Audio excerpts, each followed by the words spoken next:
Hey everybody, can you hear me okay? Audio working?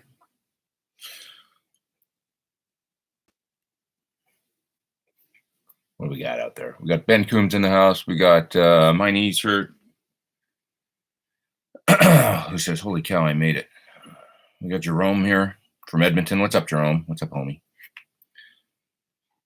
Jerome wants to know if I've ever played any of the Line 6 JTV Variax guitars. Very little, a little bit. I think it's cool to have those things around, like at least one of them. I don't have one. I have the Fender modeling guitar. It's the last time I tried to use it, there was something wrong with it. But I made a video with it years ago, and I love that thing. It's got baritone sounds and sitar and what else? 12 string and all kinds of stuff that's useful, I found. I need to wake up because I haven't had much coffee, so I feel slow and I feel low and tired. And so in 10 or 15 minutes, you'll hear me ramp up and start talking faster. It's going to happen. You guys know that, though. But anyways, they're well made and stuff. The Variax ones, I like them. I've only played one, I think it was at Line 6. But it's a neat tool, and I've seen a couple, like my friend Dave has one of the acoustic models, and he uses it to play. He does a bunch of like solo acoustic and sometimes duo and sometimes full band, but he'll play things like, the Rain Song by Zeppelin, and it's in the special tuning and all that. It sounds great. I mean, when he uses it. So I don't know. Seems like a good tool to have.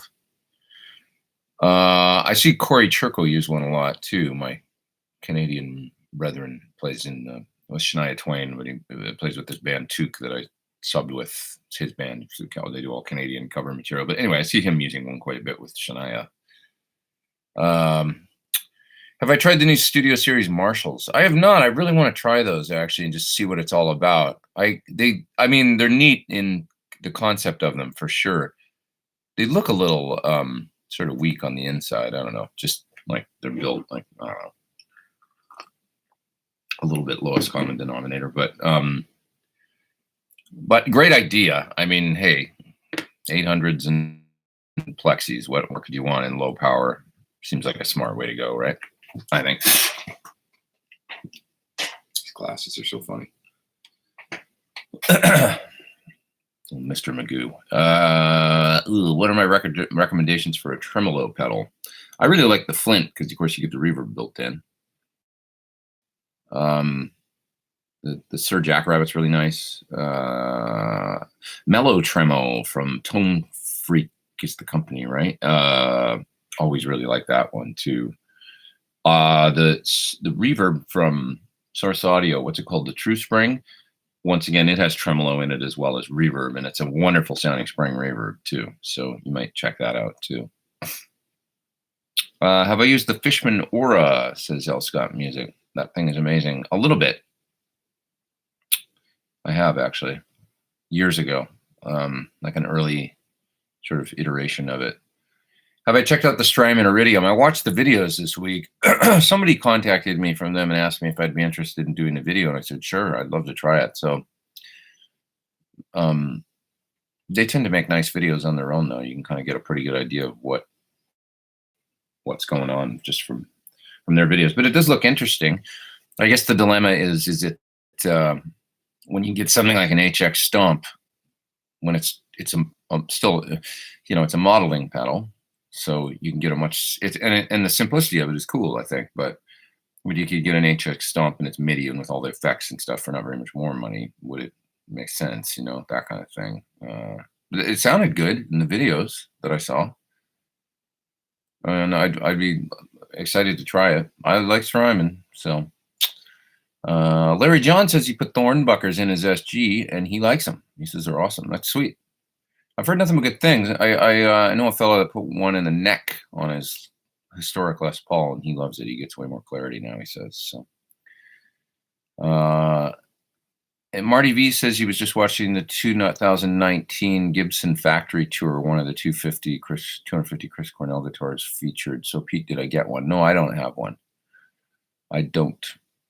My 335 style guitars are my old 335, and which is sitting right over there, and my DG 335, which is in the other room, my Dave Grohl. that I got, wow, 11 years ago now. It was one of those first 300 that they did. And it's a really cool guitar. I like that guitar. Pelham Blue. I should play it in here more. I don't play it that much. I played it on some videos like a number of years ago, but maybe I need to bust it out and use it on something this week. I say it's next door, so I should use it more. What else we got here? What else have we got? The old school Boss TR2 is great and an inexpensive tremolo pedal, says old guy's guitar vlog. Yeah, I like that. The reason I recommended the Flint, I love the harmonic tremolo, which is almost has like a vibe-like effect. And I'm not really a big tremolo guy, to be honest. I'm always like struggling with how do I use it when it's too choppy and just kind of the typical on-off kind of, and it's not quite in time, and I just never managed to. But the harmonic tremolo sounds like this great. I don't know. That's just sort of more up my alley or something, because it's got this softer edge to it, and it has this vibe-like thing, kind of phasey vibe thing. So I like that a lot. I've got, of course, my Mobius on my main pedal board, and that's got that stuff in it, and all the same stuff as the Flint. So pretty cool. I skipped a charity luncheon for this, says Mr. Hoo.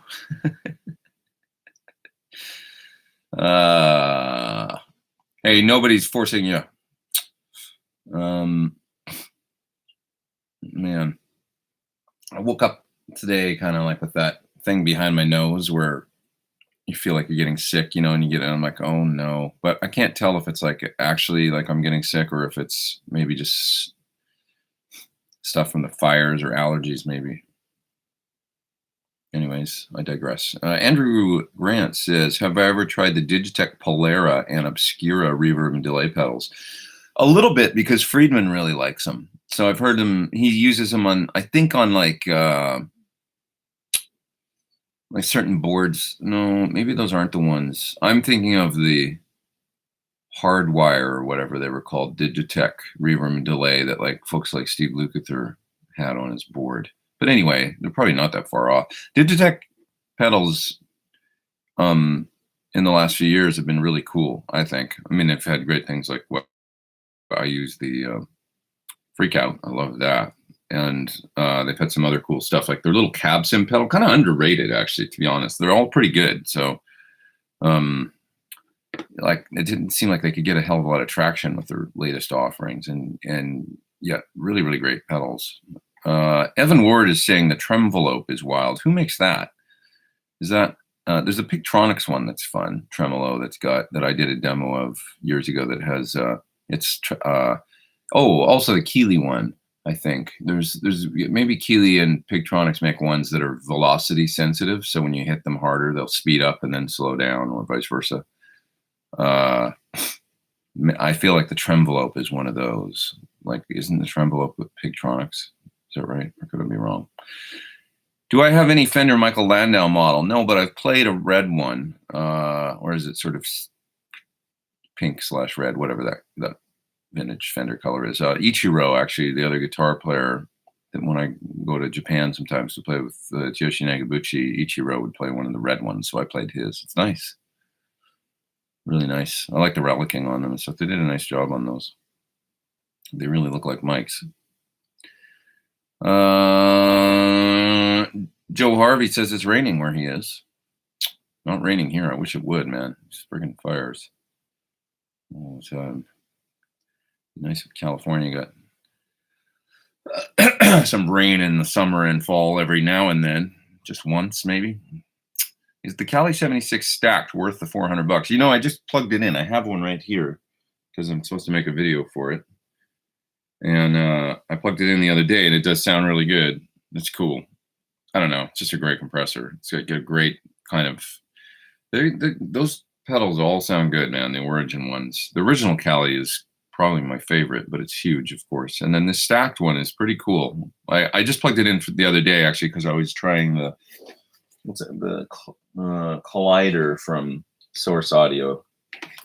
You guys seen this pedal? You know, so the reverb delay. This is pretty cool. With reverb and delay in the same unit. That's nice, you know, super high quality reverb and delay in the same pedal. Anyway, I plugged the compressor in front of my amp, and then I put this post IR and actually split the stereo with it. And I think I'm going to do video for it, maybe that way, where it's, you know, true stereo situations. That's a real nice pedal. Have you guys seen the clips I did with this thing? Here, let me get it out of its. Oh wait, no, actually I'll leave it plugged in the power hole. You got to see the. You guys seen this thing with the here? With the oh, is it doing it? No, it's not doing it. Of course, you got to play guitar through it. It's got that. This is that Game Changer audio, and this is the plasma coil from.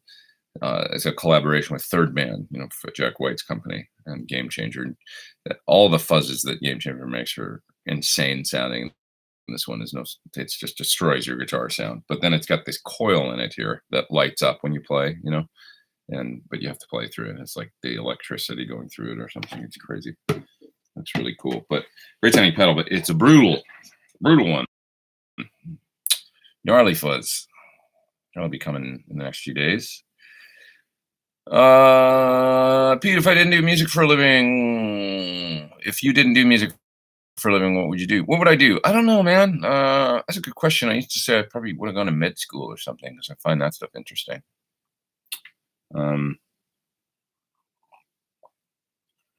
Yeah, maybe that.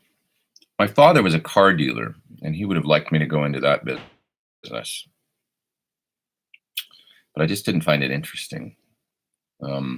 I like cars a lot, but I just didn't find I don't know, it didn't seem particularly like, I talked a little bit about it in one of my So You Want to Be a Pro Musician videos, where my dad, who's a terrific guy and everything, but I guess it's just trials and tribulations of everybody when they get older and stuff, but you know, with business problems and stuff, he just didn't seem like, maybe I'm selling it short, but it just seemed like my musician friends were more happy on a daily basis, and it seemed like a simple like choice to me. It's like, well, if you love this thing, why not do that as opposed to do something where just because it was a safer path of, you know, become a businessman than going to, you know, I don't know, but I think that was hard for my pop because he always wanted me to do, you know, cool family business there for a while, and he would have liked to see me gone into that. But anyway, I digress.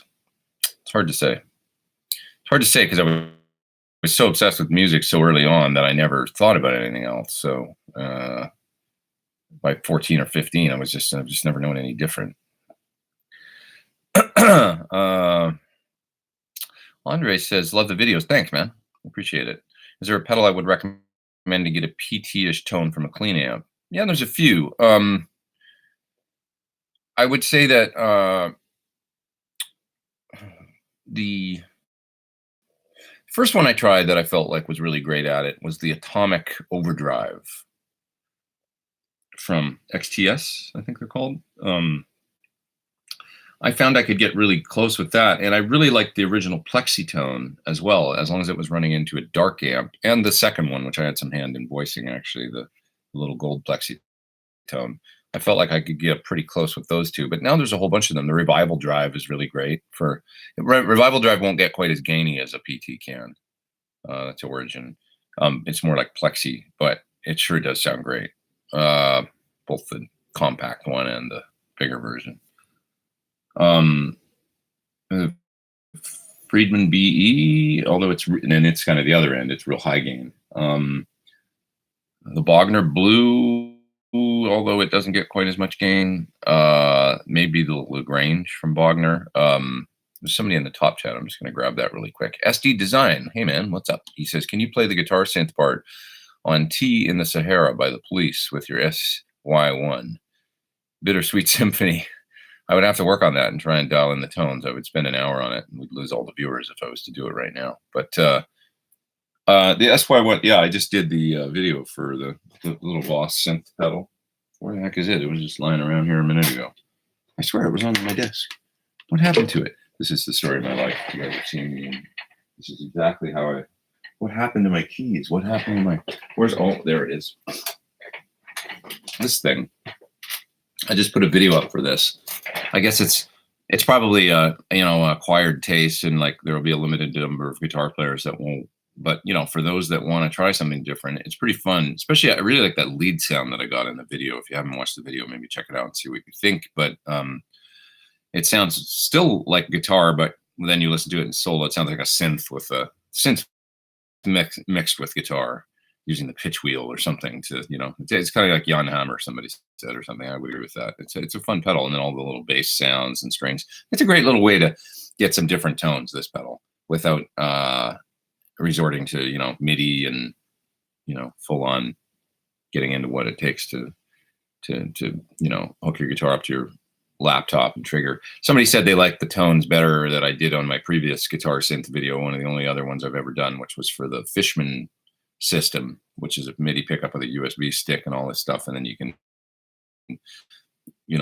go into your computer and trigger synths, but that's like so much more involved than what I was doing with this, and I would agree the Fishman thing is incredible. The ability to play some of the synths in Logic, and then also the East-West pack that it comes with and stuff. The Fishman thing is, some of the sounds are just outstanding, like really amazing. But Bittersweet Symphony, I wonder if you could do that with this. That'd be interesting. Tea in the Sahara. I've only come here seeking knowledge. I love that song. It's a beautiful song. Oh no, that's Wrapped Around Your Finger. I'm singing right now. You're thinking of Tea in the Sahara with you. Right. I remember that song. Andy Summers, man. He did some cool stuff. All right, I'm getting way behind here. I better go faster. Can I help you with the low budget delay, distortion, overdrive, and chorus pedals, says Evan. Low budget. It's kind of hard to beat Dan Electro for low budget. Man, they've got some nice pedals for, whatever their distortion is. Maybe one's called the Cash Cow, and then they've got another one that I did that's red knobs. That's the distortion. I mean, I think they're $40. It's like super cheap. Delay, distortion, overdrive, and chorus. I mean, I would probably go Boss for chorus and delay. I would probably get the DD8 or something, and then a Boss chorus, a Waza or something. I'm probably not too expensive. Distortion, overdrive. Yeah, I would probably get those two. The Cash Cow is one, and it's a great sounding pedal. And then the Texas? There's a few. There's the Cash Cow, and then the Texas one, which was sort of supposed to sound like, I think, I can't remember if it was Klon or Tube Screamer, but they both sounded really good. And then there's a distortion from Dan Electro. I'll find the name. You're making me think here. Let me see. I'm going to find the name of the distortion pedal.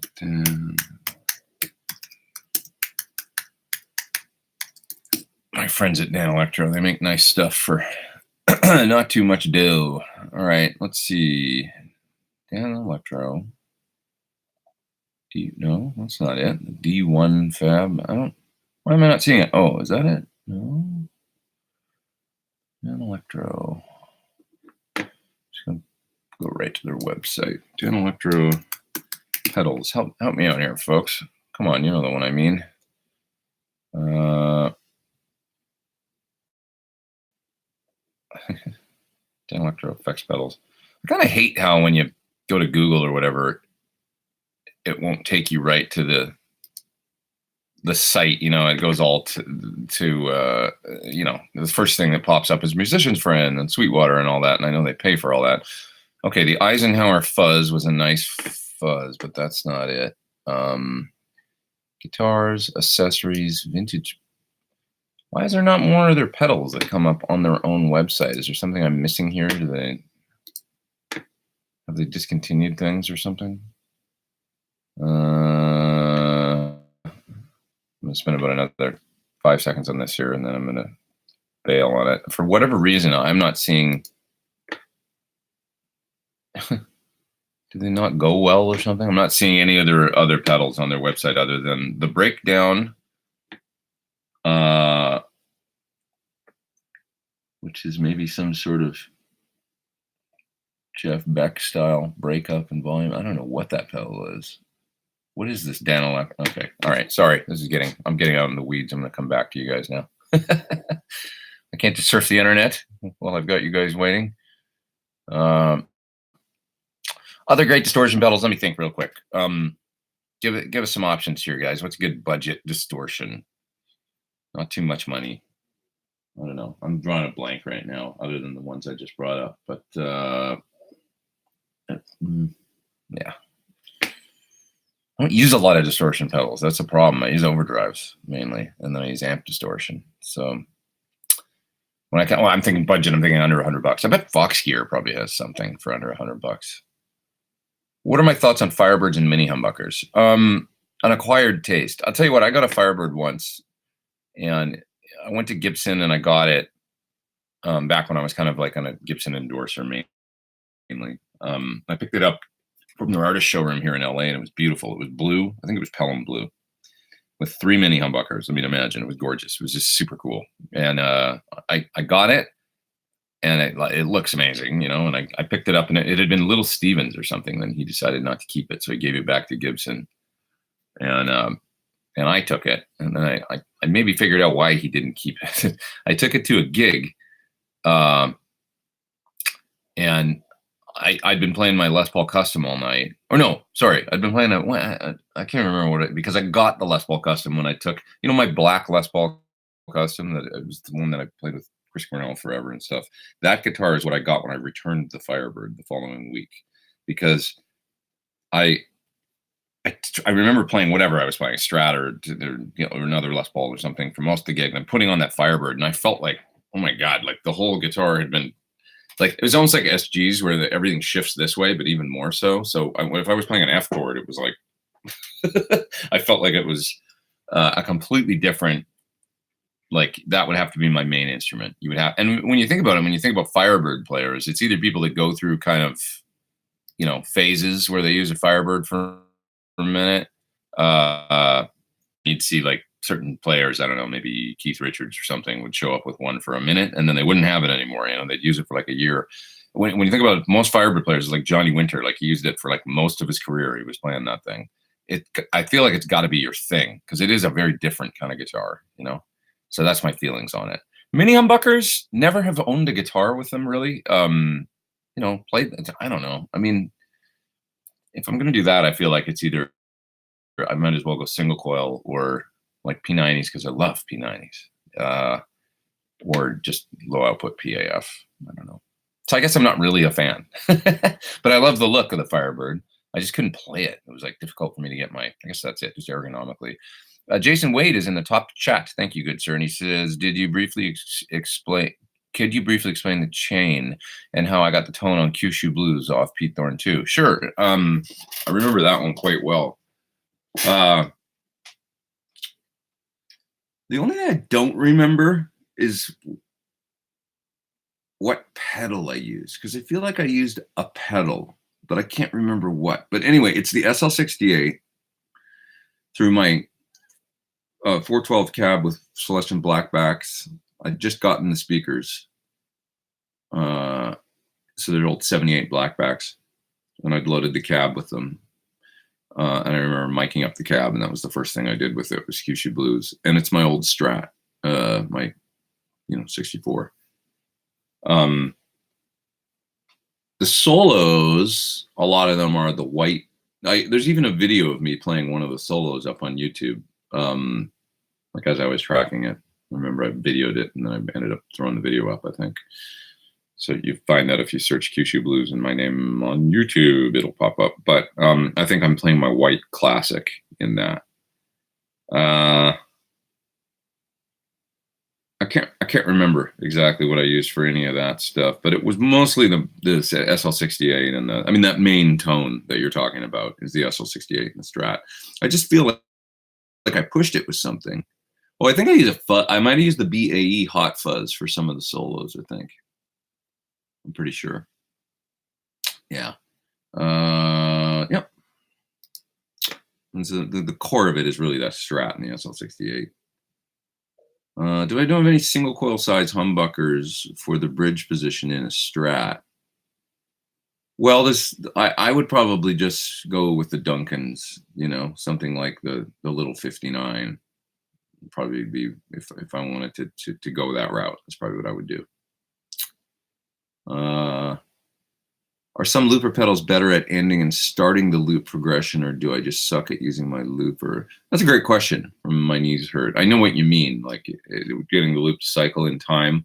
I think finding one with a switch, because obviously if you've got a Boss or if you've got that new MXR, the foot switches are different, you know? And it could be just the action of the switch and how you use it, and maybe just using it enough to getting used to it. But it might be worth a trip to the shop to see, you know, like hook up the Boss, whatever the looper, the basic one is that they've got, and then hook up something like the MXR and see if the foot switches affect your ability to cycle the loop in time. I guess for what it's worth, the Ditto looper, it's got the same kind of switch as the, right, there's mine wired in, so, but it's got the same switches as the, well, no, it's different because they're the TC ones, so they're a little softer, I guess, than the MXR. They have that kind of soft, squishy push to them. It's a little bit different, but yeah, I've often wondered that too. Like, are some things easier to loop with than others? Get the loop to cycle in time and all that. It's a challenge. I think it just takes practice. You probably get used to any pedal. Yeah, it's a different kind of thing. Looping, it's its own thing. When making that looper pedal video recently, some people commented. One guy was like, "It forces you to listen," and it's absolutely true. You have to be really. You can't zone out. You have to be tuned in to the time and really focused on precision, kind of, you know, because if it loops and whatever you played sucked, it's coming back around. That's a bummer. Somebody's up in the top chat up there. It's Modern Vintage. He says he played a 5150 and Invective today. Felt like jump compared to my PT100 and BE100. Is it best to use pedals in front of the BE or PT instead? The Invective volume didn't open up the amp at all. Why is this? What's an Invective? Is that a PV amplifier? Let's see that. I've heard of it, but I don't know who makes it. Oh, it's PV. Yeah. I can't comment on that particular amp. Is that one of the ones that, is it just like a basic one, or it's maybe the one they did with, oh, it's Misha's amp. Okay. Yeah, I haven't played it. It looks like it's got a lot of great features on it, though. I remember looking at the feature set and stuff. It's not cheap, is it? It's $2,000. It's not, I think, you know, it's not expensive, but it's not like a $600 amplifier, is it? The 100-watt one, 120-watt one's got, you know, it's real money. My amp costs more, but this one's probably made overseas for sure. And they make everything overseas now, don't they? So, yeah, I mean, a PE, I should say a PT100 and a BE100. To me, you're talking about the two best channel switchers available. I mean, essentially, you know, there's no the 5150. Is it? Did you say you played a 5150? The other amp, 5150. The original 5150, the block logo one, is really cool. Maybe you're talking about a 3. I like channel 2 on the 5153. That was always a good sound to me. As a matter of fact, I used it on tour for about a year with Chris Cornell. I had the original one, the 6L6 100-watt one, and I really liked that channel 2. It was a great, you know. But, you know, channel 1 on the PT100 is a pretty special thing.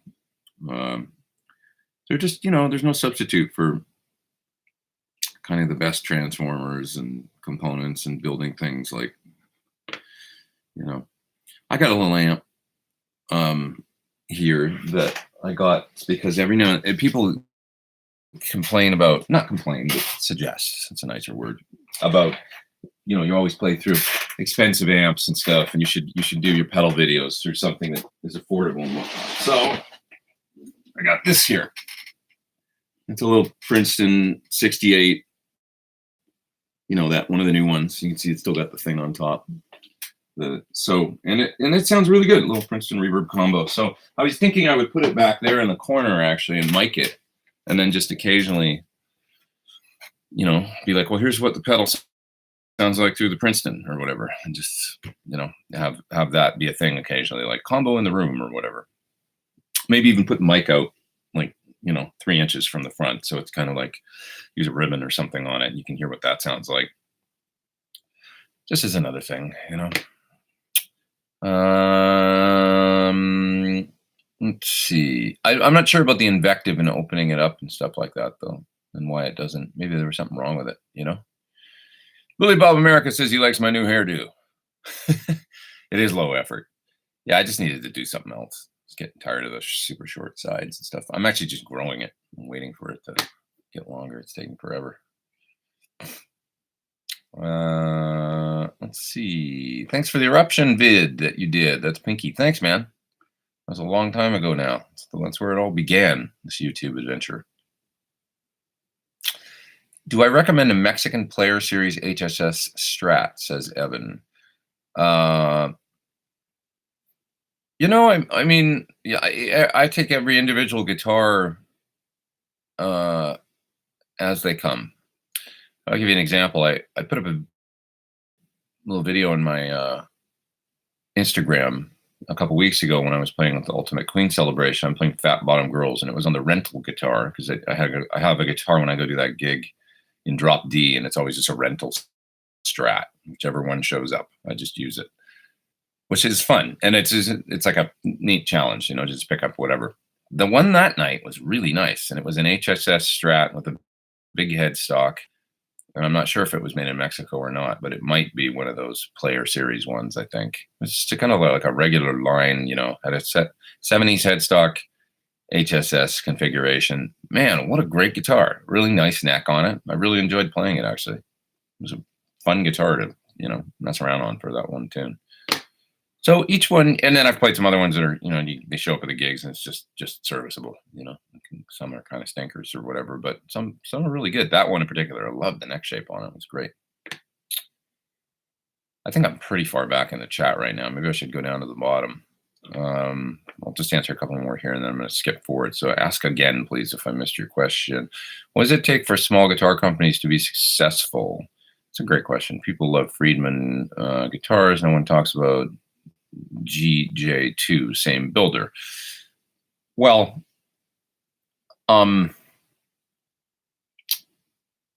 GJ2, Grover Jackson. So, you know, I would say that maybe if you make, just off the top of my head, if you make me think about GJ2 guitars, I can't even picture what one looks like in my head right now, to be honest. And I know what you're talking about, that it was Grover, but not a lot of people do. And so making that connection to the past and to the would be the first thing. In my mind, you have to have, it's got to be a beautiful thing, the guitar. It's got to be like, it's got to, you know, it's got to be appealing somehow right off the bat. And there was some sort of magic that was with the original Charvels and then Jackson and stuff, where for the time they were like really attractive. They were like the, you know, it's kind of like, it's like when Divided by 13s came out. Okay, let's just take Divided by 13 as a company. That would be a great example of somebody that boutiqued their way into sort of fame and did really well with it. Fred made a beautiful looking amplifier, and he managed to get those amplifiers into the hands of some of the biggest kind of, if not out and out rock stars, all the LA side guys at the time, or people that were session people. So he had Lyle Workman, Rusty Anderson, you know, Brian Ray, and then he was getting amps also to folks like Billy Gibbons, and he managed to somehow cultivate this. And I'm talking about Fred Ticone here, a user list of people that was really desirable, and the amps looked great. And he had this clean kind of, for the time, his website was like, you'd go to look at the amps online and it was very clean and super, I don't know, he just had an arty kind of, it was sexy, you know, the amps were like, what are these amps? I wanted to know. The little Divided by 13 lit up in the front, and they had the V. I mean, they just looked great. And there was all these like real serious players using them. And I wanted to know what it sounded like, you know? So I went and met him. And the one thing Fred would do is he had a long kind of waiting list for his amps. But if there was somebody that was kind of a name person, he cultivated that. He would get, and he didn't give things away for free. You know, you were buying them, but he got you, and then he would get you an amp to try and use, and he would get it into your hands, and then and they were good, and so you wanted to use it. And so I ended up buying 3 from him, I think, eventually over time, and really using his amps a lot. And anyways, he, you know what I mean? It was like a combination of like sexy kind of marketing, new but looked kind of vintage. It was clean. It was just like, it looked really good, and he got the right people using them. So when you think about Charvel originally, it's kind of happy accident, but you had Eddie Van Halen, of course, associated to some degree. And then, I mean, he was just a guy that was probably buying necks from, and then Wayne, I mean, it wasn't even like a Charvel made neck, was it? It was like, was it, I can't remember whether the neck or the body was Boogie Bodies and then whatever. But, you know, getting those parts and then kind of becoming associated with that company somehow. And then Jackson takes over Charvel, still uses the Charvel name, but they've got all the hot young players and everybody playing those guitars at the time. You know, all of a sudden you get Steve Vai and everyone else coming up using Charvels. It was sort of similar, like a boutique company, and getting the guitars into the hands of all the hot, like whatever was happening right then, right? So that's the trick, I think. If we look at Friedman amps, Dave Friedman, everybody that wanted modded Marshall kind of, you know, he always says he didn't want to because he doesn't like the gold plate and stuff, but he was like, I'm not going to fight that battle. I'm going to make it look like a Marshall so that people know what it basically is based on and sounds like. So he, you know, his amps resembled the Marshalls, and you know, the first ones were called Marshas, but then he got the cease and desist order and all that, and then he said, okay, I'll change the name, I don't care, and he changed it to Friedman, which was probably the, you know, Marshall really handed him a gift, because then he put his own name out there, and from there he put him on the map, and he became very successful at what he does, and there was no mystery. You could see the people who, you know, he worked on folks like Eddie's amps and Dave. Everybody knew he loved Marshalls and stuff, and it was like Marshall at the time was, you know, maybe focusing on other things, you know, making like the code amp or doing things like this. Meanwhile, you've got Dave making 50 watt and 100 watt, and he's got this real obsession with the, you know, the early Plexis and stuff and that tone and stuff. So if you wanted that sound, it was like, oh, I can finally go to a guy that's almost like a known, you know, like Jose wasn't around anymore, or these types of people, you know, but now you had a Friedman amp, which was basically, I think you could look at it as like the best modded Marshall tone that, you know, that money could buy kind of thing. And here it is. And I can now get it at Sweetwater or Guitar Center. And it's coming right from this guy that's, you know, so it just was like this magic combination, I think. And everybody that wanted that sound starts using them. And Dave also knew a lot of those people because he's working on the rigs as a rig builder. So you had folks like Steve Stevens and, you know, everybody under the sun, really. I mean, from Linkin Park to like, you know, it's just like everybody would bring their rigs in, and Dave was doing their pedal boards and amps, amp work and stuff. So he had that user base that he could kind of, I guess maybe that's part of how Fred did things too, because maybe he was like repairing a lot and stuff, and it was like he had this, you know, a lot of friends in the business and guitar players that would bring him things. So I find that all really interesting, but I think it's really making something that looks familiar. Like with my signature guitar, I say the thing about it is that it looks somewhat familiar. You know, it's a Sir Standard or whatever, right? But yet it's beautiful in its own way. It's got it. You know, it's my model, I think, at this point. And you want to make it like aesthetically look like you want people to want to pick it up, you know. I don't remember that about the GJ2 guitars as being something I'm going to have a look right now and see what those guitars look like, because I can't even picture one in my head. Let's take a look and see what they look like.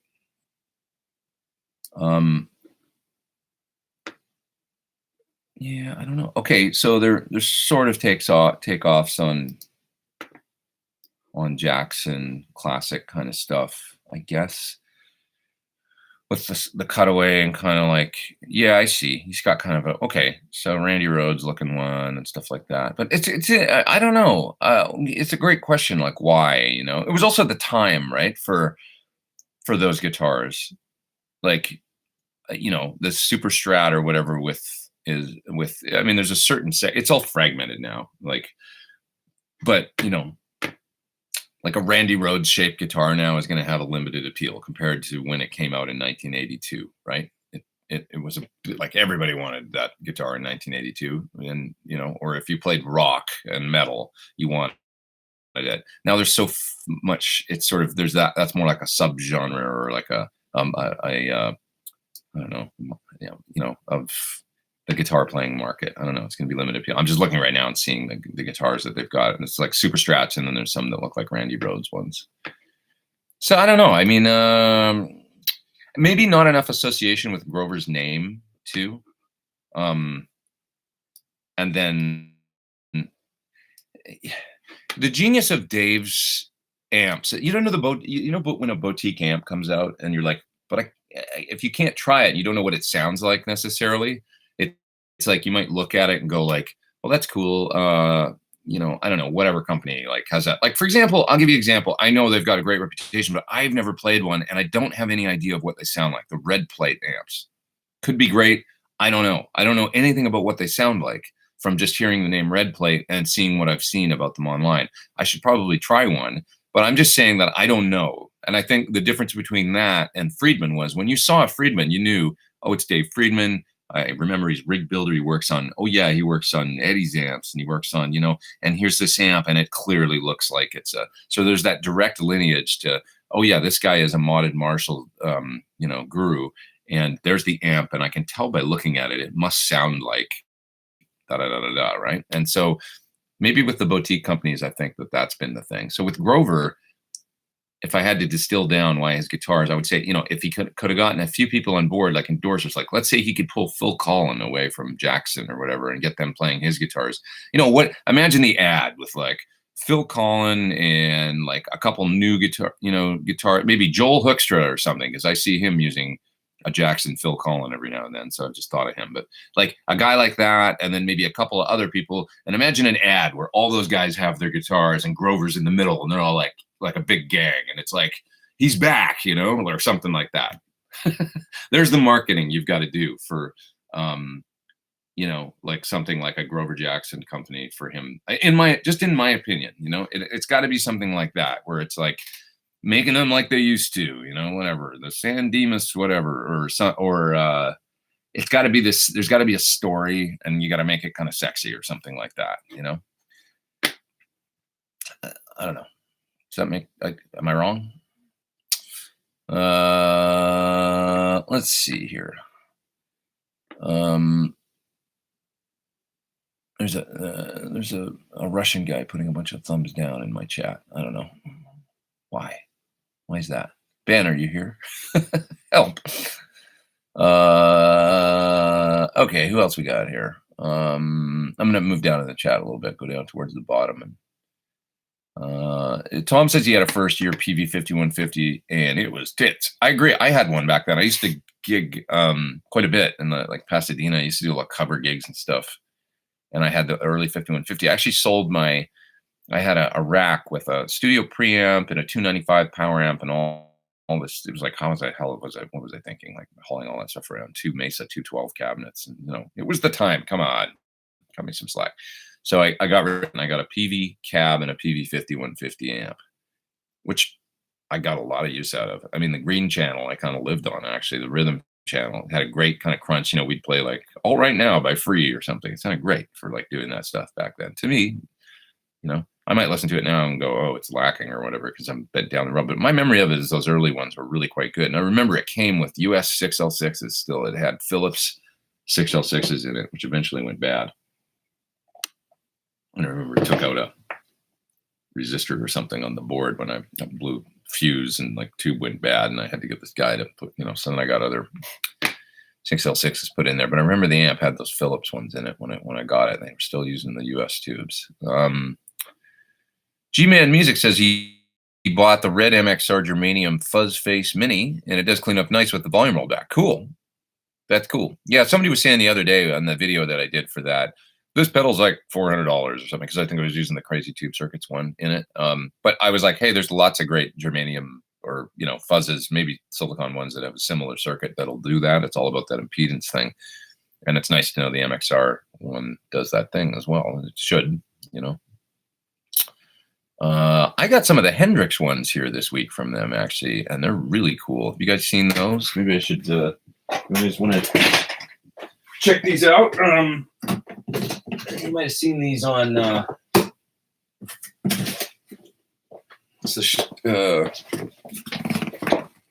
their, I guess they put up things on their Instagram. But I got, let me see. What's the Octavia?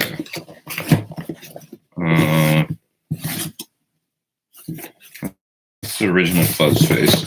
This is the one I'm most excited about. The Band of Gypsies Fuzz. This, and they look great. There he is. Look at him up there, above me and down there. And Jimmy, what's up? Jimmy's everywhere. Kind of could be the same picture almost. I don't know. His hair is different though. The Univibe sounds really good too. Mini Univibe. So, but this one's cool. It's got this. If you saw the videos they put up these little intro videos when the pedals came out. That Band of Gypsies Fuzz. It sounds really cool. It's just really kind of more gainy than a Fuzz Face, and has this a little bit more like wild sound to it. It's cool. Do I have any experience with the Sir SSH single screw? Yeah. Kind of a cool pickup. I think it's about 10K or something. I think I am getting sick. I can feel it, you know, where I start getting a little like, I can feel like the shitty like fever thing almost, like a little bit, you know, creeping up. God, I don't want to be sick. Was I just thinking? Oh yeah, SSH. I think it's about 10 point something K. Like it's not super hot. Yeah, SSH bridges the gap between vintage and hot, providing strong output pronounced mids that will push the front end of a tube amp. Kind of a nice option. I think I would like to have one in a guitar actually. Because I've got, you know, where's the specs on it? I don't know if they have all the specs on the site here or not. Oh yeah, there it is. SSH. Yeah, it's an Alnico 5 and it's 12.8K. Okay, so it's not as hot as a you know, JB or something like that. But Sir doesn't really make a pickup that's like, I guess you can't, there's other ways to rate the output, but 17K is the SSH plus. That's real hot. But I remember I've tried guitars with the SSH and it sounds really good to me. I think the first Mahogany Deluxe I played, which was sort of the basis for how I started my signature model. They had these Mahogany Deluxe guitars. I think they had the SSH in it when I did a Riot video, now that I remember. If you play into the SY1 overdriven, does the synth sounds come out distorted? Yes. Yeah, so for my video, I used it into some distortion. Like on the amp, I had like the lead tone that sounded kind of like Jan Hammer or something. I wasn't full on gain, but I was using channel 2 on the amp and I had it, you know, somewhat like Marshall-y crunchy or whatever, and I ran the synth sound into that. And it sounds cool. I mean, when you think of square wavy synth sounds, they're kind of distorted. It's like, you know, so it's neat to run, to me, like synth pedals and those weird sounds into distortion sometimes. Some of the sounds were clean, but other ones were kind of overdriven. It can be cool. Especially, you know, using an organ sound or something, you know, running it into drive is cool. Yeah. Have I ever used a Seriatone amplifier? No, but once again, Ichiro, he has a Seriatone that's like a Dumble style one that he uses in Japan. So I've heard his quite a bit because he would play it on tour. What else have we got here? Hi, Pete. What finish is on the back of the neck of your red Sir? You let me play at Fellowship of Acoustics. All the best. Hey, man, what's up? It's Mr. Dehaan from the Netherlands. So it's just like a standard. You'd have to ask the Surge guys what they call it, but they're the masters these days of doing finishes, yet they feel like really smooth, almost like raw wood. They've got a new one that they're doing called a butcher block that they're kind of experimenting with, or maybe it's something you can get now. I'm not 100% sure, but it feels really great too. You know, just that raw oiled kind of feel, but yet it's got a finish on it, so it's protected. So on my guitar, it's just a, you know, it's a I don't know what they call it, to be honest, satin something or other. But I asked them to make the neck on the back of the red one. You know, it's black neck and black body, and I just was like, yeah, I like it to feel, you know, not sticky and real smooth, but not like kind of that raw wood thing. They're like, yeah, we got this, and then that's what you saw on my guitar. So, but if you were speccing out a Sur or something and you wanted a similar finish, you'd just, you know, tell your dealer to tell them that, I guess, like same finish that's on the back of the Pete Thorn Sig or whatever, if it was a different guitar. Yeah. Let's see, guys, what else we got here?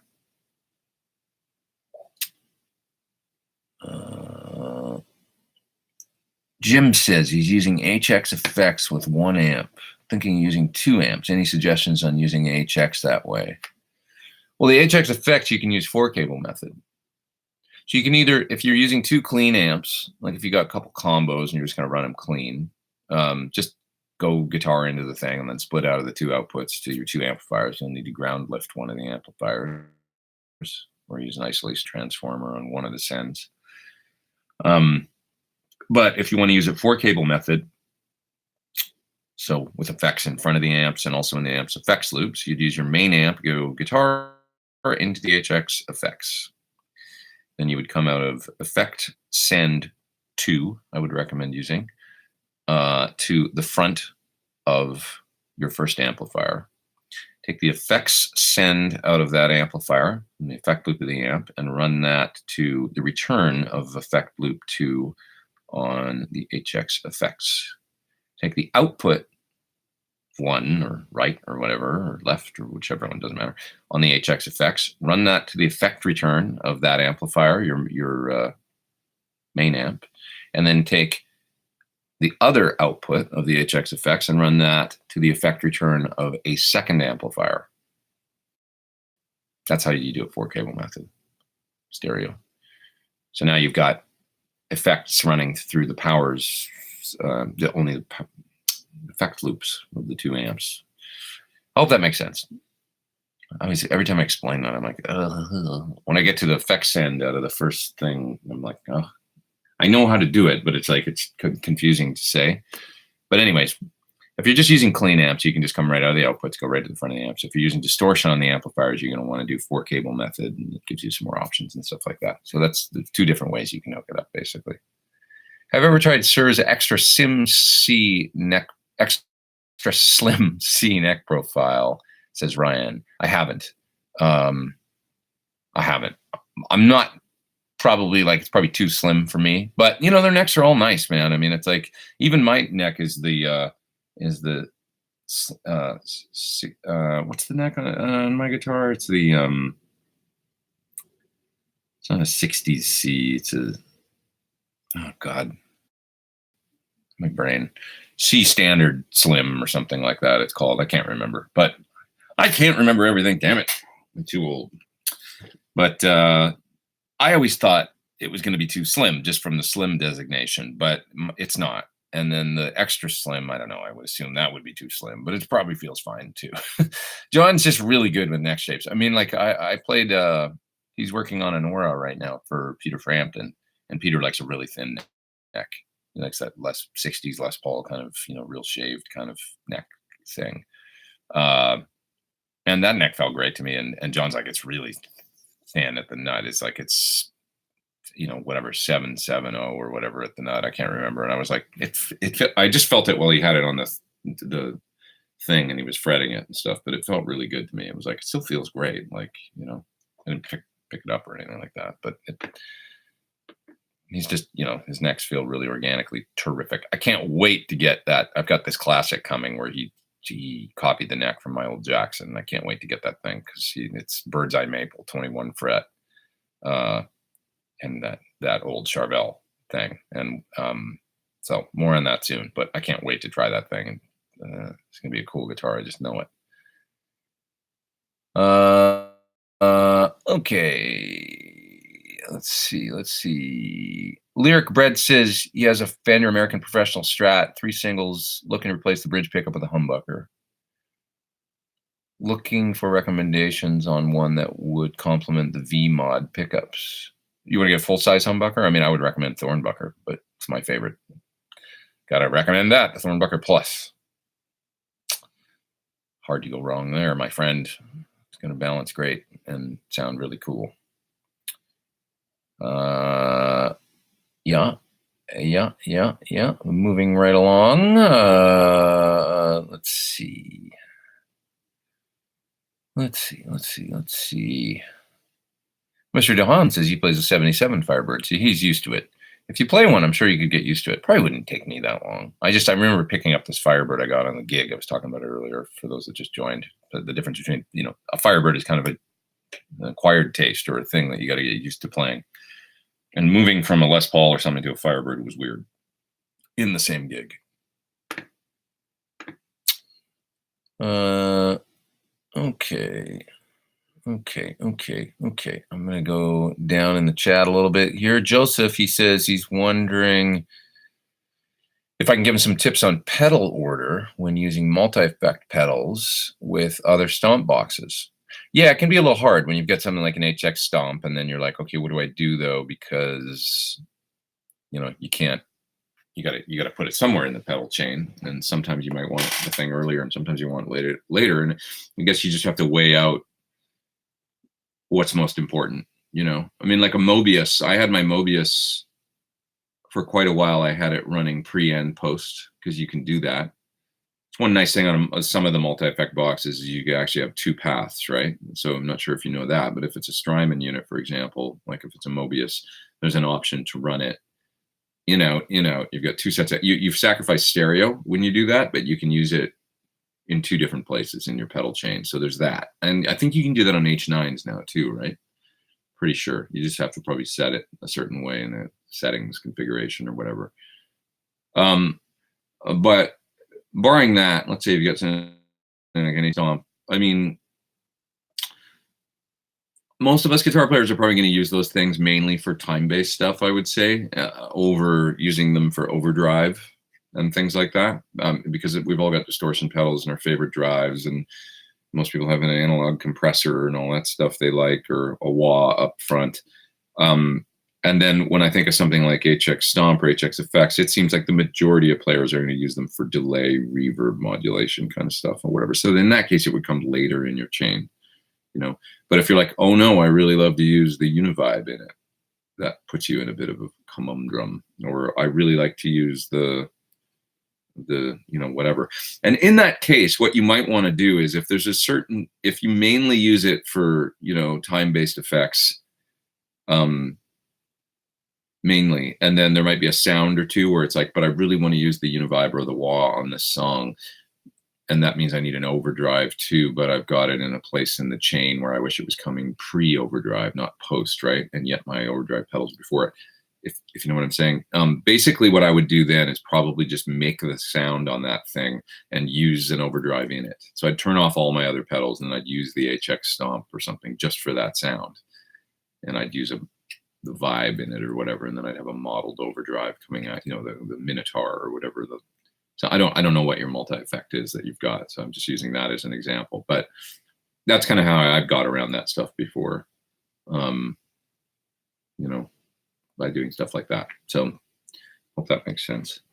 But it's all about, there's always seems to be a compromise in those situations. You have to weigh the options. I mean, like when I was using my Mobius, there was no compromise in the signal patching when I was running it both pre and post in my amps effects loop and also in a loop on my Musicom Mark V switcher.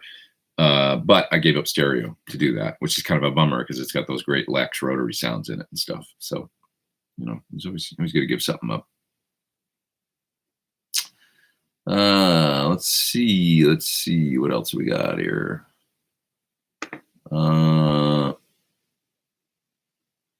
GJ2 was just the wrong time. 80s inspired designs. 80s stuff is kind of coming back now. Says waiting for an alibi. It is, yeah. I would agree with that, actually. It's like when you see the guys like, but you know what I'm saying is he would have to get guys like some of the people he had before, and then the Polyphia guys or something. You see those kids playing Ibanez's now, right? It's like, you know, Ibanez is obviously really good at that, you know, getting the good hot players through whatever generation. It's almost like they're having a resurgence now. Like when I think about Ibanez, was the hot guitar company of the late 80s. And then like it probably got difficult for them in the States and stuff in the 90s and maybe early 2000s or whatever. But now they're having this, you know, we're so far beyond all that now they've got these new players and stuff. And it's like a new generation of tapping and shred and stuff that kind of has almost nothing to do with like the 80s that much. It's like, it's, you know, it's come back around full circle in an interesting kind of way. And it's more about like a different thing. But Mike says, thoughts on the Big Rex show? Saw them in San Francisco, and Ian said you were at LA, the family, he called it. Smoking. Yeah, I did see him, and we got to hang a little bit and stuff. It was great to see him. Really great to see him. You know, they were killing, dude. I mean, honestly, the sound was stellar in the two. It was, they've got a great sound guy. We talked a little bit about Ian was like, yeah, we just want him to be like our guy because he's so good, but it was really good. I could hear everything and all the vocals, and it just sounded huge at times. It was like, I put up a few clips from my phone, but you can't get any kind of like idea from that, you know. It was really humongous sounding, and he just sings his ass off and plays great. And they were all really good. I really liked how the new guitar player fit right in and stuff. He had a neat, you know, chemistry with him. I thought that was really cool. I thought it was great. Really, really good show. I enjoyed it. Always good to see Ian. Yeah.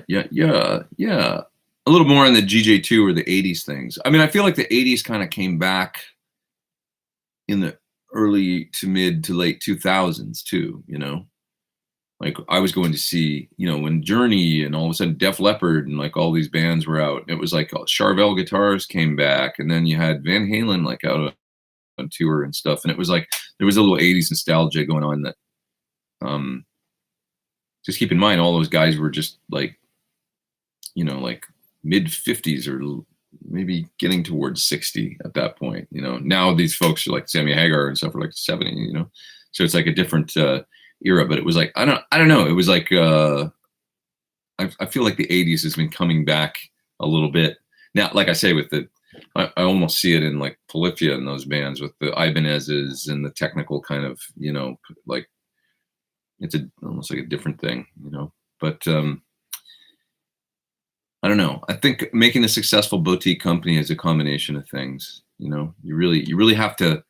One of the most important things is you have to have a sexy story. You know, whether that's endorsers, whether that's your website, whether that's the lineage of, you know, you have to have a cool, you know, like a real cool story to come back, and then you got to get some players in line, some cool videos. You need to make it like a thing, you know. There's got to be a way to make it kind of, you know, just, you know what I'm saying. It's like there's got to be a story to it, so that gets people salivating.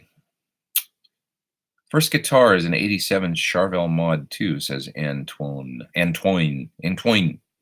I had a Model 3. Or was it a Model 2? Maybe mine was a Model 2. Was it? I can't remember if that was a single humbucker or not. I had one with 2 humbuckers, and I can't remember if I added the second pick. I feel like I had a tech route it out and put that pickup in, and it came with 1 pickup, but I might be wrong about that. Maybe mine came with, I don't know. Great guitar, though. It was like a dark sort of cherry red one of those Japanese Charvels. Great neck. I remember that was a really good neck.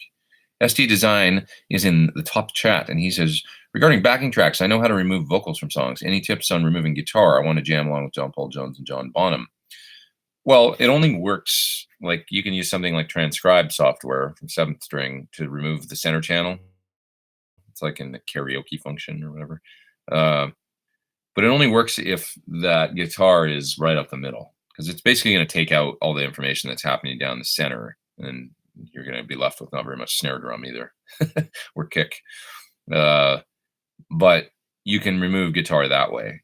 There might be some ones that are even better at it than Transcribe, like maybe Riff Station or something. But look at that software, like Riff Station and Transcribe, and maybe you can download a demo and try it and see if it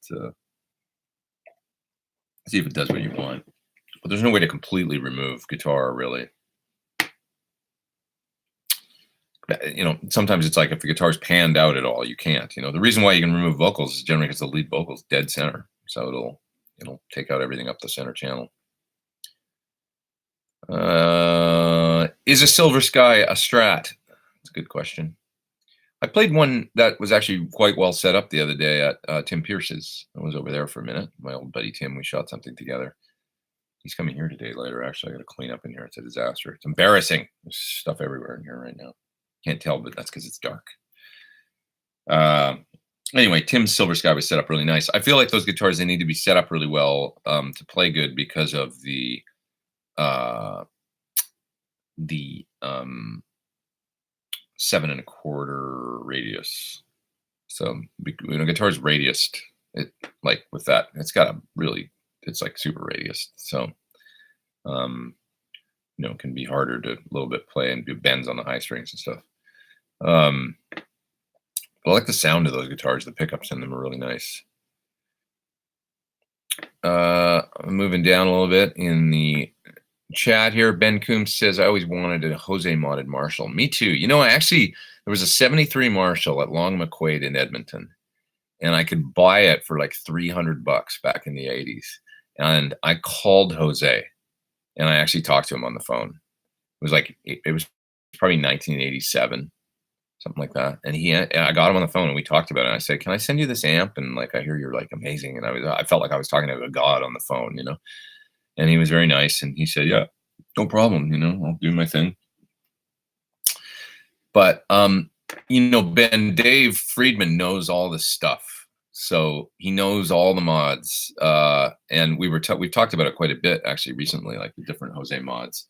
And he knows we have a few actually that we were talking about making a video with, and doing like a Jose video on a bunch of the different ones, and it might be kind of interesting. So there's different ones. There's like gain stage in front of a Plexi with, he would do a couple different master volumes, like one pre-EQ and one post-EQ. And some of the amps had like one or both. And then he also did this Zener mod thing, which was like the limiter Zener mod thing in the power stage of the amp. And that would add gain and sort of saturation and enable you to get, I think Jose's thing was all about getting more gain and being able to do it at lower volume. You know, he was one of the first guys that was trying to figure that out, like how to get that cranked Plexi feel, but at a lower volume. And so, but they're neat, you know. I've played a few now, and I think they're really cool, you know. But Dave, if you want one, or like a certain, you could probably call Friedman and say, look, if I sent you I want to get an old, you know, like a whatever SLP or 1987X or maybe a 70s Marshall or whatever, and can I get like a certain, which, you know, mod would you could talk to him, and I'm sure he would do one for you, you know, and it would be that thing. It's just parts, you know, and there's maybe like, I don't know, like I get the impression there's 6 or 7 varieties of mods depending on how many of those master volumes you get, how gainy it is, the Zener thing, if you want all that. And there's a few varieties, but he kind of knows them all. Dave owned one back in the day, and he's worked on a million of them since then. So he's sort of seen it all. Yeah.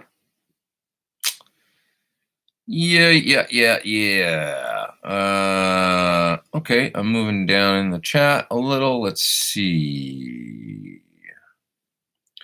Seems like some amp builders are worried with modeling getting so good these days, says Ben Harris. What are my thoughts?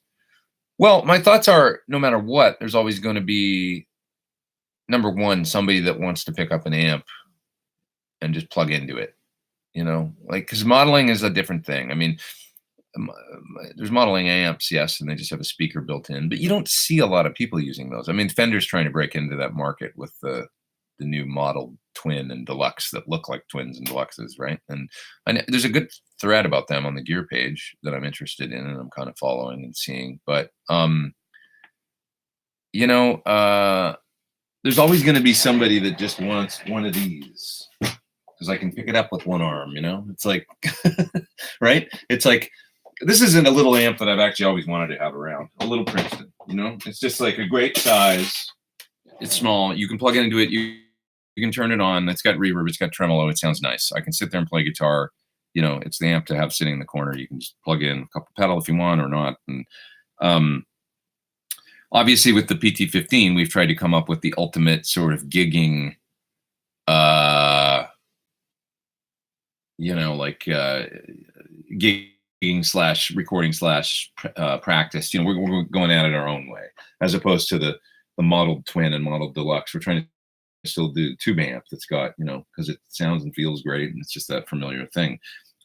I would worry about it. I don't think you can do the same thing anymore, like the like just the old Friedman exists in a very, I've talked about him a lot today, but he exists in a very kind of interesting zone where he's been able to because like the other day on his show he was interviewing who's the fellow that the designer that did the AFD and the YJM, so he worked for Marshall for a long time, was you know, their head designer, I think. And he was interviewing him, and that fellow was saying, well, you know, 101 amps are going through a lull. They're not like popular like they were. And Dave said, well, I don't know, that's debatable, but that's Dave. He lives in this one, you know, he's a real you know, unique example of somebody that's maybe been able to, you know, as far as the 100-watt amp and big heads and stuff like that, he made his name as that guy. That's like, if you want to, if you want the best sounding Marshall style, you know, 100, that's where you go. And he just did it, and it's impressive, you know. But for, I think many of the rest of the amp world, they feel that crunch of like, it's just not, I mean, you just don't even see people using them as much anymore, right? Like when you go to clubs or whatever, it's always about, you know, there's young players, great players, you know, these crazy kids these days, but they're all bringing their pedal boards and plugging, you know, it's partially the explosion of the pedal thing. Everybody's plugging pedals into these combos, you know, deluxe reverbs and like whatever else, hot rod deluxes, and getting their tones from pedals. And it seems like, and I know a lot of these younger guys, and I go, yeah, what pedal do you use for gain? You know, that question you always get. And it's like, well, I don't. I'm an amp gain guy, and a lot of them don't even understand that. I feel like, oh, like what does that mean? Like they just assume, there's like this assumption with a lot of younger players that pedals are how you get distortion, and you know that the amp becomes kind of secondary. It's like, you know, and that I don't want to harp on this for too long because I've harped about it before, but you know, where the amp just becomes this thing that you plug into and turn on one, and not a lot of people thinking about like what kind of tubes are in it, what the speaker is, because you know, a clean is clean, like sort of at a low volume, and you just turn it up to that point where the sound guy goes, oh, it's too loud, back it down a bit, and you're like, okay. When the amp's character really comes out when you're able to, you know, oh, you know, the magic of an AC30 cranked, you know, amps in the zone. That's what the whole series of mine is about, cranking up the amp until it's really making, you know, now it's a musical tool. If you just turn on any old amp, be it a Plexi or a deluxe reverb or a, you know, a Princeton or an AC15, and you turn it up to the point where it's just making a little sound, that's the way that a lot of players do it these days. And then they get a pedal and they plug it into it, and it's a different way of thinking. So that's the thing that worries me the most, is that it's just, well, everything kind of sounds like, you know, when you just barely have it operational. It's like a car, right? It's like you could have a Ferrari and a Porsche and a Tesla and a Ford Expedition all side by side. And if you got into them all and you just, you know, put them all in first gear or in drive and then went, okay, now drive 15 miles an hour. Don't go over 15. You know, they're all going to feel like, well, this is okay. I'm driving a car, right? You know, and it's none of the character or the nuance or the special stuff is going to come out until you nail it, you know, a little bit. So That's my feeling on it, and that's why amps are maybe going through. It's partially it's a multi-tiered thing, but that's a big part of it. Is I feel like it's down to players too, not experiencing the joy and if I don't know, of cranking it up and riding that horse as opposed to trying 800 pedals for the amps. Ian Ferguson says, I've watched a few YouTubers using fractal modeling amps, and it seems like whatever guitar they plug into it sounds the same. Is that a function of the fractal and YouTube audio compression? I don't really believe YouTube audio compression.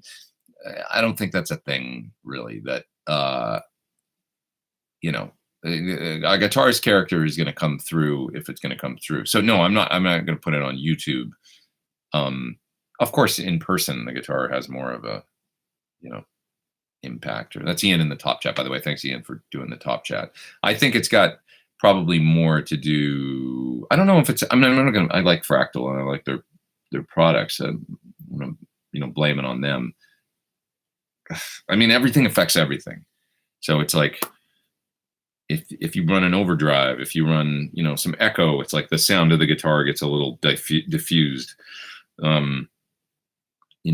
Running any kind of pedal or something in front of the amp, the tone of the guitar gets diffused a little bit. It's hard. It's like, I got on this note, I have a thing here. How about this? Here, I'm going to turn the world on its end. This thing, the Sim1 sound imprinting. This is actually a guitar modeler. So this thing will take the sound of your guitar, and this is made in Italy.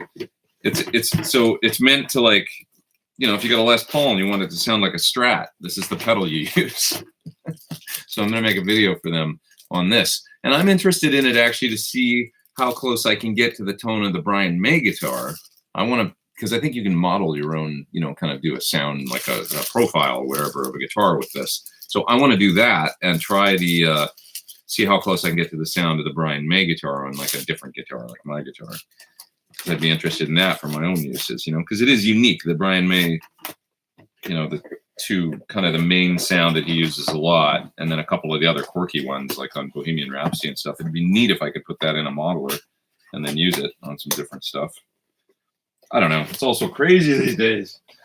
It's too many different things. But neat. Right. What else we got here? Has anybody played a Fortin amp, says Modern Vintage? Maybe Ben. Wondering how they feel compared to a VE100 or PT100. I've heard nothing but good things about Fortin. I've never personally played one, but they seem pretty cool. What's my opinion about Stereotone amps, says Yanqui. He's copying other builders and stuff. If it was just Plexis and stuff, I've sort of got no problem with that, but it's a little weird if an amp maker comes out with an amp and then he copies it right after. I think that's a little weird. I know everybody says, well, Dave's just doing Marshalls, but yeah, but it's an amp that's been out for a long time. It's like, I sort of don't have a problem if somebody makes a great deluxe reverb or a great takeoff on a vibroverb or a great takeoff on an early 70s Marshall or something. But if an amp maker then comes out with a new thing that's a Soldano SLO or something, let's say, and then a year later, if a company's copying it, which kind of happened to Soldano, didn't it? Really, it was like the 5150 and the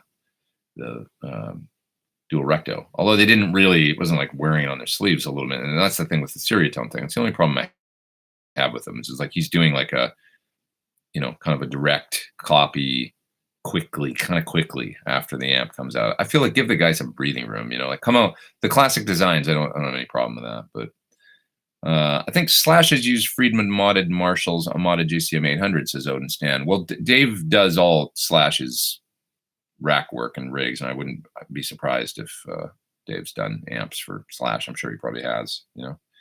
His gear is always in Dave's shop, in some state of. Dave, as a matter of fact, he does all the. I think right now he's working on all the Guns N' Roses, Fortis' stuff as well. So. Yeah. Okay. Well, it just skipped down to the bottom of the chat, so I think I'm gonna go down there and see what's happening down there. We got about 340 people online. Nice to have you all here. It's 12. Wow, the time's flying today. It's 12:37. So I haven't even looked at the clock once. I'm gonna go till about one, and then I got to split because I got to get cleaned up in here for Tim to come. It's a mess. I'm going to do a little housework for an hour before he comes over today. Let's see. Scott Music, my friend Lauren says, big amp companies have to move a lot of amps, but the market is smaller. But Dave Friedman makes the premium big amp, so the small market is looking to his amps. That small market is looking to his amps. Yeah. He's, he was able to, it's a niche, but he took over that niche, that modded Marshall thing, which is great. If you can do that and go right to that, and you can see what I say when you, I guess it's a little like a couple of the like Bluto Tone or Fuchs or those companies were 2-rock when they were obviously going for more like the Dumble thing, so there's that school of players and of amp makers and players that will be interested in that. And then Marshall, you go to this guy, and it's like, where to go, if you want that modded thing.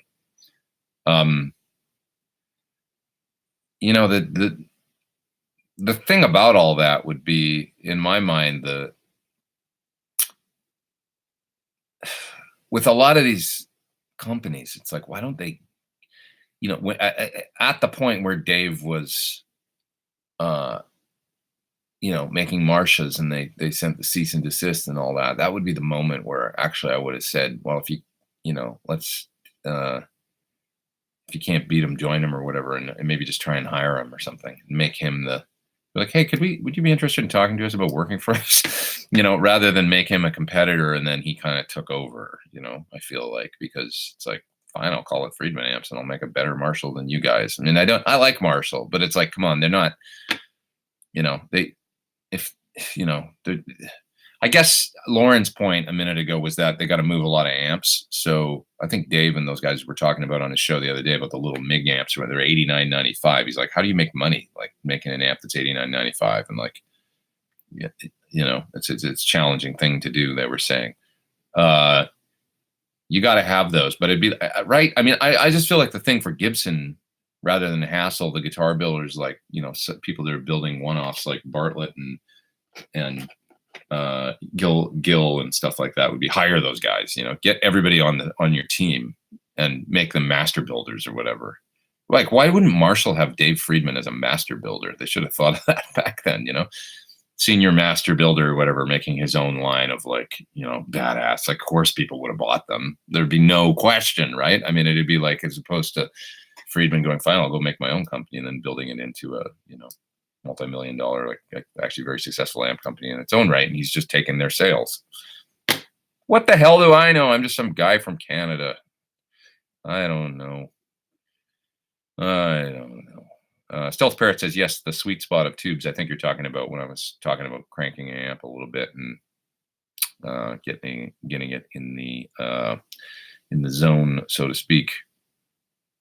Yeah, I really do feel like that's a big part of the whole, because I see these great players, but I don't feel like they have an appreciation for, I feel like they're all getting their sounds by setting an amp clean, maybe a nice amp clean, but setting an amp clean and then using pedals, distortion pedals and stuff, and it's one way to go, but it kind of makes the amp less of a thing. And I think that's been a big part of what, besides modeling, that's been the other part of why amp manufacturers feel the pinch of, and I'm sorry, but like, I don't hear the tones being as good. Like, I like pedals and there's some great ones out there.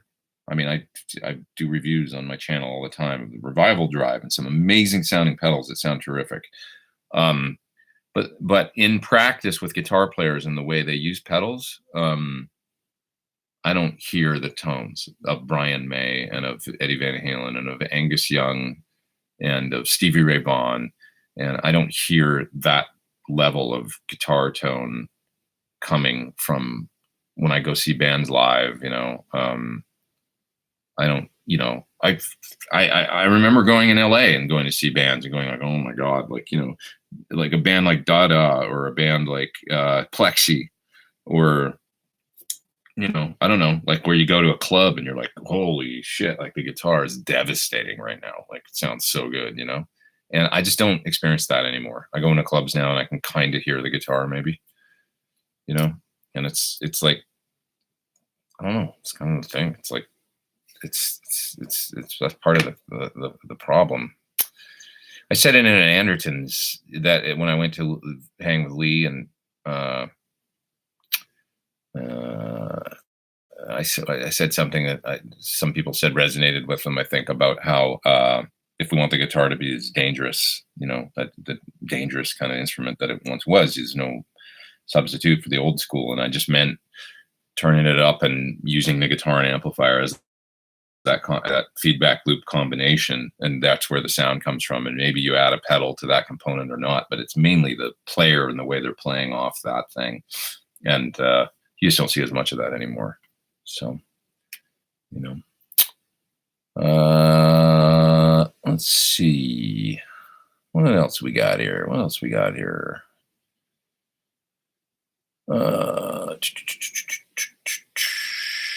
Most singers and band members don't like or want guitar players to crank their amps unless you're on a large stage. That's from Kyle Benjamin. Yeah, but Jimi Hendrix, you know, Brian May, Freddie Mercury dealt with it. And they did some great stuff. It's hard to argue with, right? Like, that would be my, you know, if I was a young guitar player and I was like, you know, you can't just play loud and suck, right? It can't be that. Let's take Brian May as an example. Sometimes he doesn't even come in until the first chorus or something, or you don't hear him, you know, let's use a song like Play the Game. The first time he enters, you know, it's a free life, don't play hard to get, and it's a free world. All you have to do is fall in love, play the game. Everybody play the game of love. Or what is it?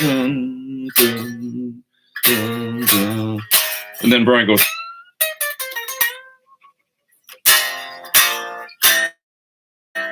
Now the guitar drops out, right? And then it comes back in kind of like with the volume turned down after that in the next verse. And then, you know,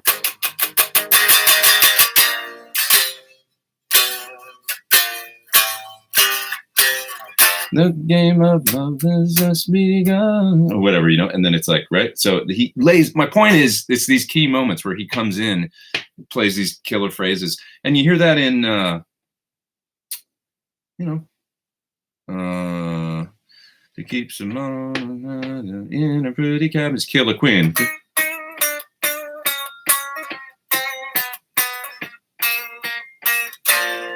And then he turns down.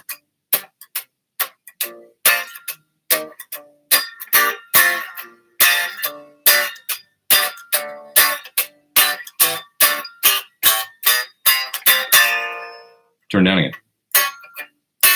Whoop. And then fun. Then he's out. Right? my point is the dynamics, I guess, you know? It's like Bohemian Rhapsody, you know? It's like but when the guitar comes in, it's like, come on. He's actually the best example I can possibly think of, you know? For me.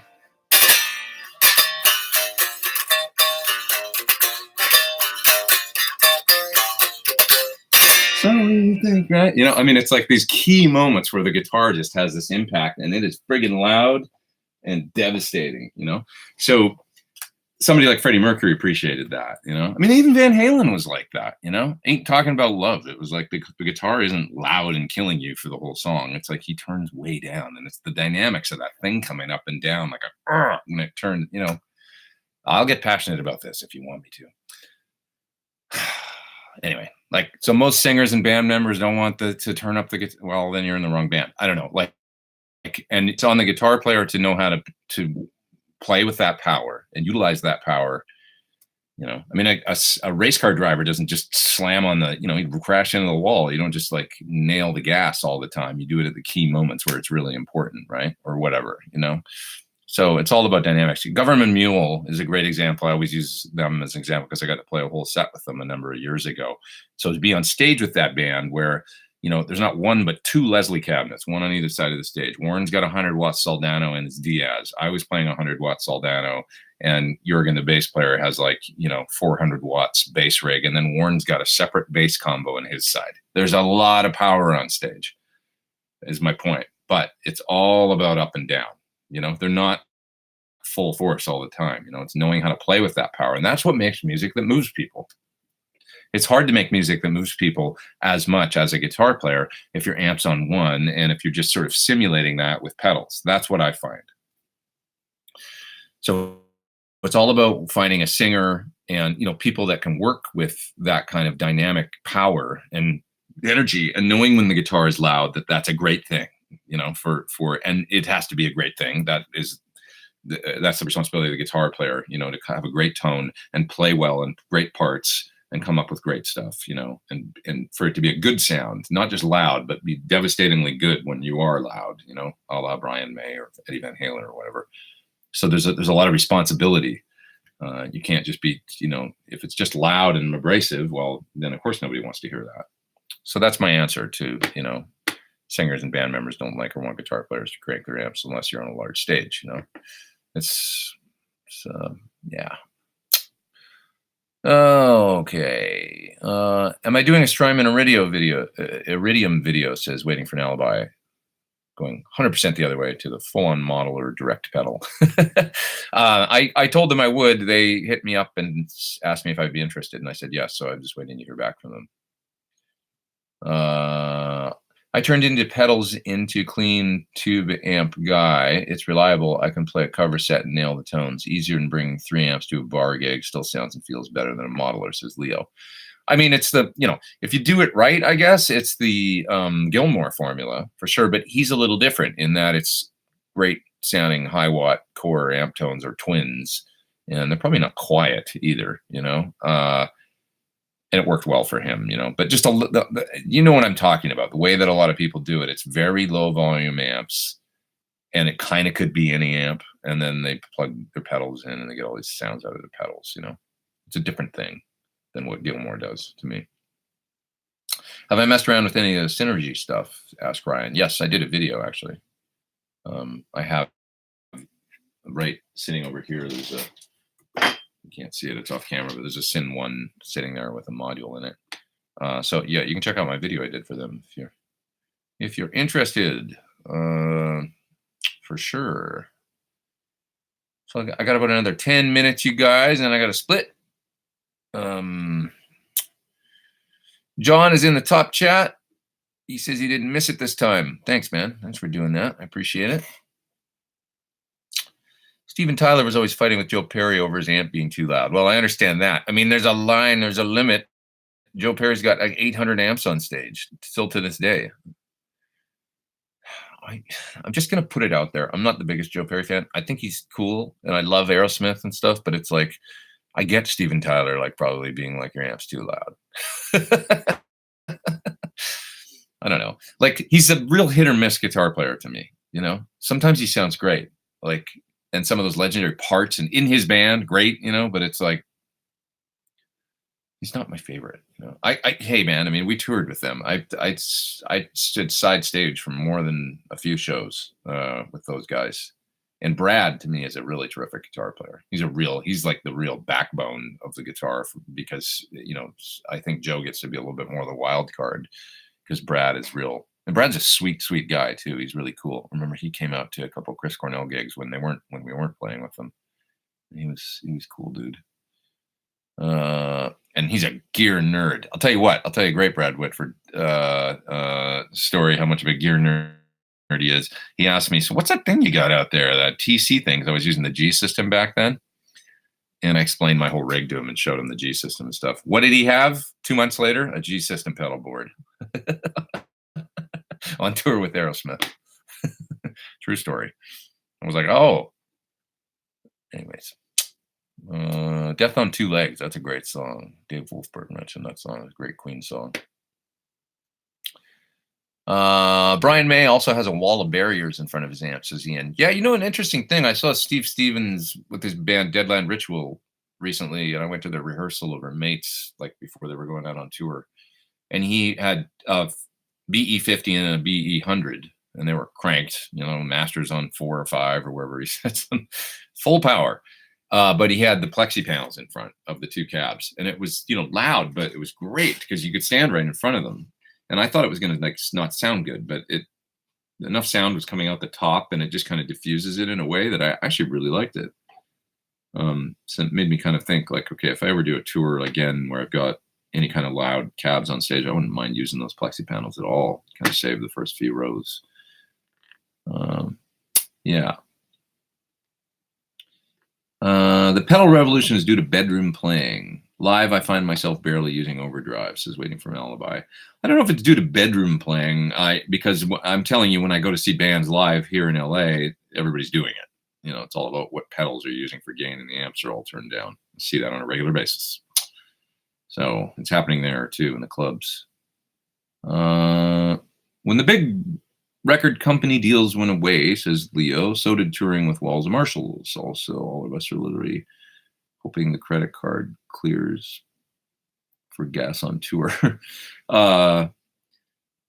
You know, I would agree with you to some point, but I think also just the musical tide shifted. This people like maybe the distorted guitars and stuff became less of a, like, people just weren't going for the same sounds anymore.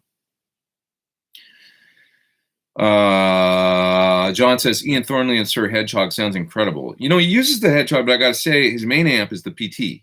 So he actually, there's some discrepancy about that, which actually kind of came partially from a guy that used to work for Sir, because I don't know whether he, there's like some degree of disinformation, but it's like actually Ian will tell you if you ever ask him. His main amp's the PT, it's on all the time. And then what he does is he blends in the Hedgehog on a volume pedal. So, but the PT's working 100% of the time, and then he'll blend in the Hedgehog for different tones. That video that he did with the Hedgehog at Anderton's, though, is amazing. He killed on that. Yeah. Thoughts on a Chinese Plexi 50-watt clone? Who makes it? I would probably get I would probably get one made in the States. I don't know. Or you mean a Behringer or something? The Bulgaras. I've heard good. I mean, you know, at the end of the day, it's a pile of parts, but it's like, if it sounds good, it is good, but also there's reliability and other concerns. How good are the transformers and stuff? I don't know. I mean, we make our amps in the States, so. Yeah, dude, crank it up and feel your pants moving. I agree. That's Rick K. Can't he ever beat crank it to tube amp, says John. Yep, if it's a good guitar player that knows how to do it, it's a good thing. Kyle says, when you're a working guitar player, you have to play well with others and can't afford to crank Hendrix approach, as awesome as it may be. I know, Kyle, I'm a working guitar player. You don't think I deal with this with like Don Henley? It's believe me, it's like you got to keep the volume down, you know, with a lot of the people, you know. Same thing with everybody actually that I've ever worked with, you know. But be it a cover band or be it, you know, I know how it is. But I'm not talking about practically a practical working guitar player, like whether you're playing clubs or in a wedding band or working with somebody like Don. I'm talking about moving people with music and being an impact and a musical force. Okay, so I'm talking about if we want the guitar to be like, I'm not talking about just being a working player. I'm talking about, you know, if I was 14 and starting to write songs and wanted to really like make an impact on the guitar. I'm not talking about like, oh, I need to make a living, so I don't want to piss off my singer and my band. I'm talking about you're 14 years old with an ideal of something you want to do, right? And what you see is everybody's getting their tone from pedals and the amp's supposed to be really quiet, or I want to be Jimi Hendrix or Eddie Van Halen, and how do I do that? And that kid is the one that I'm talking about, right? That then grows up to like be 17, 18, 19, 20, 21 years old and is the next. If we want that type of player to have that kind of impact, a big part of it to me is with a guitar is it's got to be a dangerous instrument that kid is controlling really well, as Eddie Van Halen did, or any great guitar player. Tony Iommi, you know, like there's no substitute for it. You can't find one. There's no, you know, there's nobody. Of course, the other big component is songwriting and pairing up with a singer. That's great, but there's no substitute.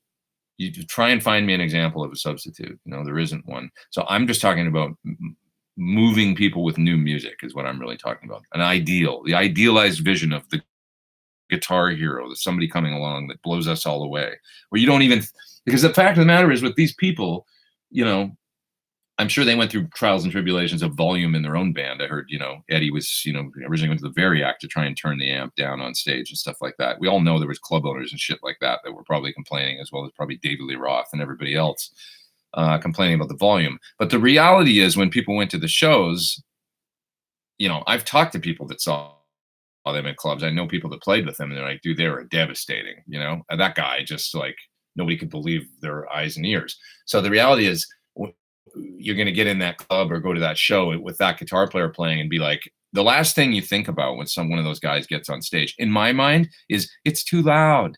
Oh, I can't hear the vocals. Get out of here. You know, it's like they come out on stage and they blow you away, and you're like, you feel like you're being moved by something. You know what I'm talking about. I'm not talking about making a living here. I'm talking about art. You know, artistic expression. And I'm talking about somebody moving the world with art, as Queen did, you know? That's what I'm talking about. Sorry. Got me off on a tangent. It's the coffee. See, I woke up. What string gauges and string brand are you using? So Primo Slinky are the ones that I can talk about now, which are the Ernie Ball 9.5 gauge. I have a set sitting over there. You don't want to see them. 9.5 to 44. And they came out with a 10.5 gauge too. So those in-between gauges, those are working nicely for me right now. I like them. Yeah. Yeah. Yeah. Yeah. Yeah. Yeah. Queen was always a very orchestral group, each part secondary to the song as a whole. Definitely. You know, I mean, I've learned through learning a bunch of their music recently, there's the Brian May kind of compositions, right? Like Tiger Mother Down or Hammer to Fall, similar key of A, blues based rock, you know, and those are great. I love that stuff. But then there's Freddie, which is, you know, Play the Game and Bohemian Rhapsody and that type of stuff, where Brian just kind of went along for the ride and added incredible stuff to Fred, almost like a you know, I think those are primarily Freddie compositions that Brian just came in and, you know, realized, I'm just going to, you know, lay down some magic on top of the stuff in key moments, because it's all like that in Killer Queen and Bohemian Rhapsody, Play the Game, you know, all those incredible, it's like classical music or something. It is sort of, I don't know. There's a lot of jazz in it too. Like, to me, those two chords, you know, like Killer Queen, you know, all that, you know, a chunk, you know.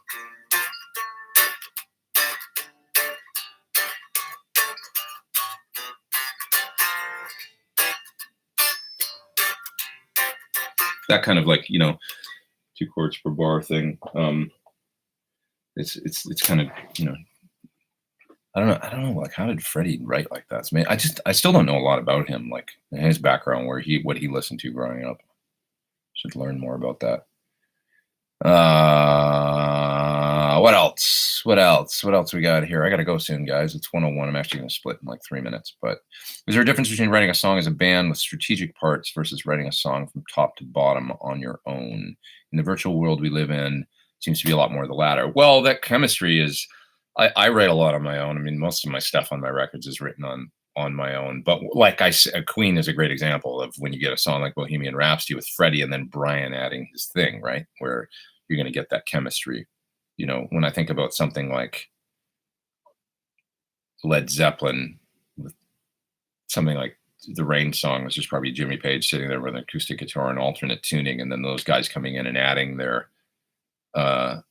the elements that they, you know, or a song like All of My Love is a great example of probably, I'm pretty sure it was mostly a John Paul Jones thing, right? Am I wrong about that?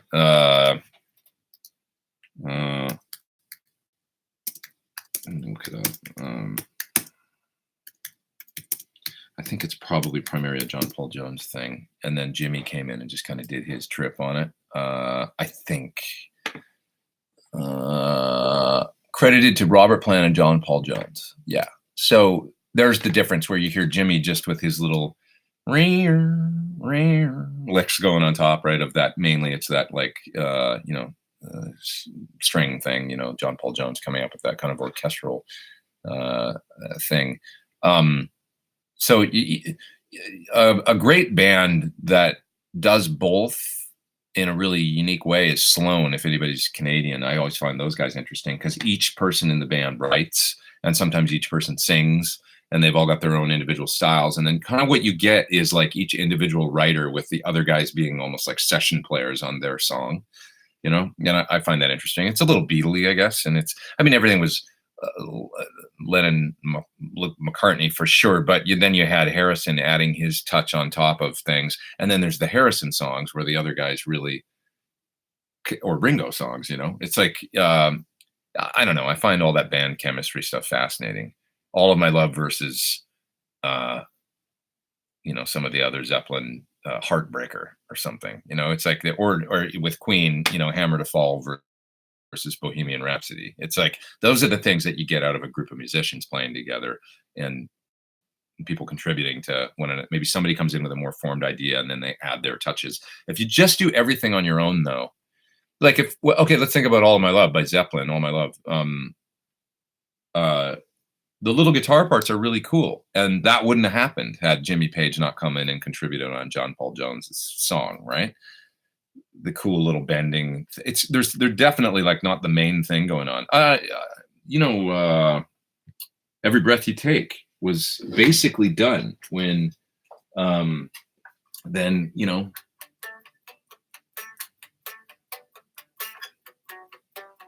that's the hook, man. When it starts, it's not the only hook, but he came in and added that when the whole thing was tracked. It was basically finished, I think.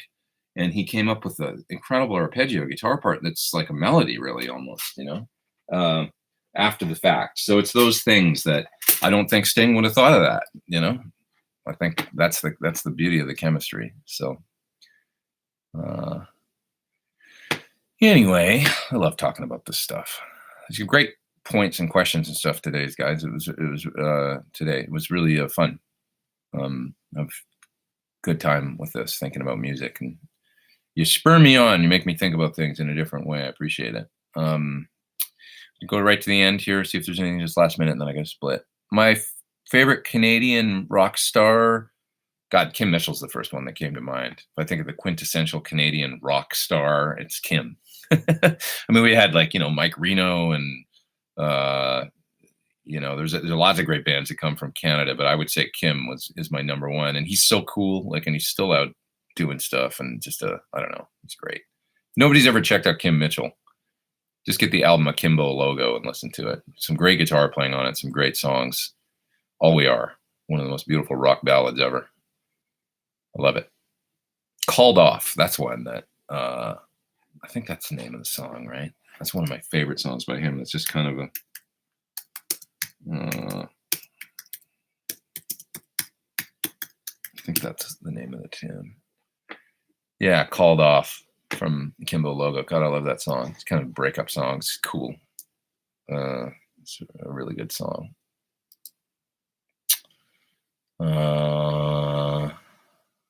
Okay.